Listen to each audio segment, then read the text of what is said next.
latest movie and updates, watch my channel. Please subscribe and comment. Let's move into the video. Super star రజనీకాంత్ని తిరిగి ఫామ్లోకి వచ్చేలా చేసిన సినిమా జైలర్. నెల్సన్ దిలీప్ కుమార్ డైరెక్షన్లో తెరకెక్కిన జైలర్ సూపర్ స్టార్ ఫ్యాన్స్కి సూపర్ ఫిస్ట్ అందించింది. జైలర్ సినిమాలో స్టార్ క్యామియోలు ఆడియన్స్ని సర్ప్రైజ్ చేశాయి. జైలర్ సూపర్ హిట్ అవ్వడంతో ఆ సినిమా సీక్వెల్ ప్లాన్ చేశారు మేకర్స్. రజనీ కూలీతో పాటు జైలర్ 2లో కూడా నటిస్తున్నారు. జైలర్ 2 సినిమాలో కూడా ఇతర భాషలకు సంబంధించిన స్టార్స్ క్యామియో స్పెషల్ అట్రాక్షన్ ఉంటుందని తెలుస్తుంది. ముఖ్యంగా తెలుగు నుంచి జైలర్ 2 కోసం బాలకృష్ణని అడగడం, ఆయన ఓకే చెప్పడం జరిగింది. మామూలుగానే బాలయ్య స్క్రీన్ ప్రజెన్స్, ఆయన రోలింగ్ అంతా ఒక రేంజ్లో ఉంటుంది.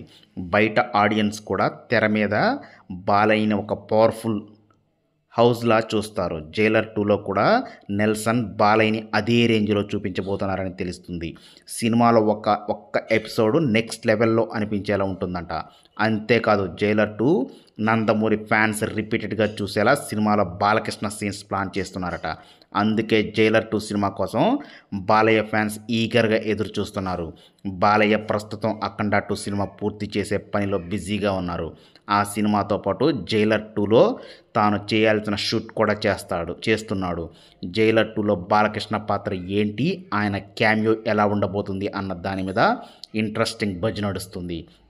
నెల్సన్ దిలీప్ కుమార్ బాలయ్యని సరిగా చూపిస్తే మాత్రం నెక్స్ట్ సినిమా ఛాన్స్ ఆయనకి ఇచ్చేస్తాడని బాలయ్య మొత్తానికి జైలర్ 2లో బాలయ్య రోల్ మీదే ఆయన సినిమా గురించి సోషల్ మీడియాలో డిస్కషన్స్ అయ్యేలా చేస్తుంది.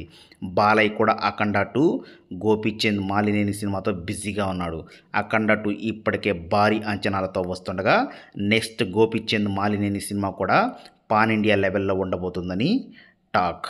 చూడాలి మరి బాలకృష్ణ ఏ లెవెల్లో నటిస్తాడో. సో ఈసారి కాంబో రజనీకాంత్ బాలకృష్ణ ఎలా ఉండబోతుందో, వీళ్ళిద్దరి మధ్య వారేంటో. Thank you.